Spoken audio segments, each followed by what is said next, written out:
All right, now here's an example where we will use the formula for the volume of a sphere to find the other missing dimension.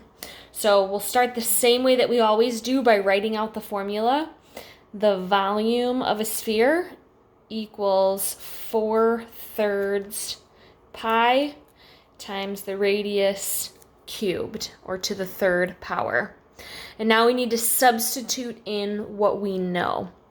In this example, we don't know our radius, that's our unknown, but they tell us that the volume is 36 pi. You want to be really careful here. Don't go in and just write 36. The volume is 36 times pi, so make sure you write that when you substitute it in. So 36 pi is equal to 4/3 pi times the radius cubed. Okay, you have now just perfectly set up this equation. We have all numbers here and one variable. We're trying to figure out what the radius is. So all we have to do now is solve an equation to get the radius by itself. This is where the meat of it comes in. You're gonna need to rely on what you know about solving equations and order of operations and fractions to be able to solve this.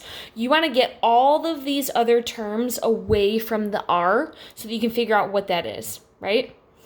I'm going to start by getting rid of this fraction, just because I think we want to get rid of fractions first. So this fraction is being multiplied by the r, right? It's 4/3 times pi times r. Well, if it's being multiplied, then to get it away, we have to do the opposite. We have to divide. So I can divide this whole thing by 4/3, and I can divide this by 4/3.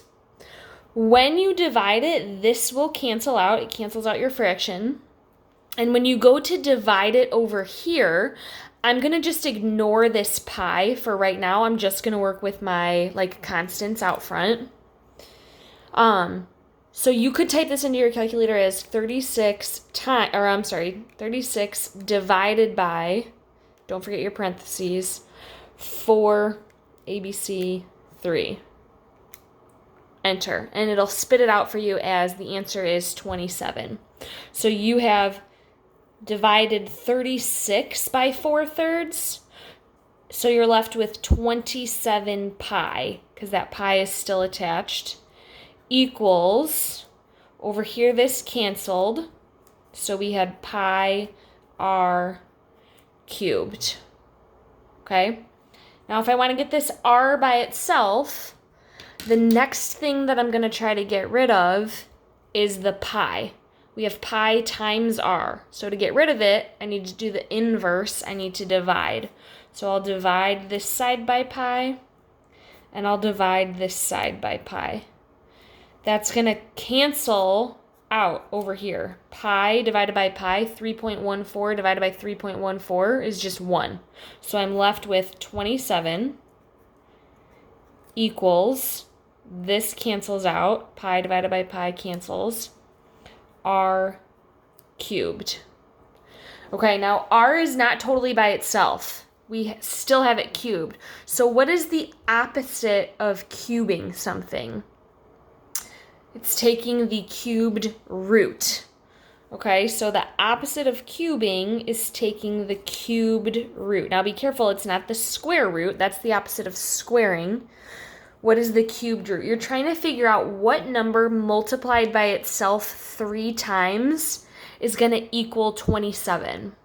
What times itself 3 times equals 27? So hopefully you know off the top of your head that that's 3. Your radius equals 3 meters.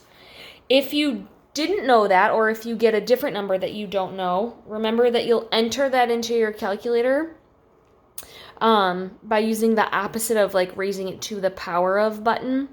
So you start with, you're taking the cubed root. So you say 3, and then you say second caret 27, enter, and it spits it out for you as 3. All right.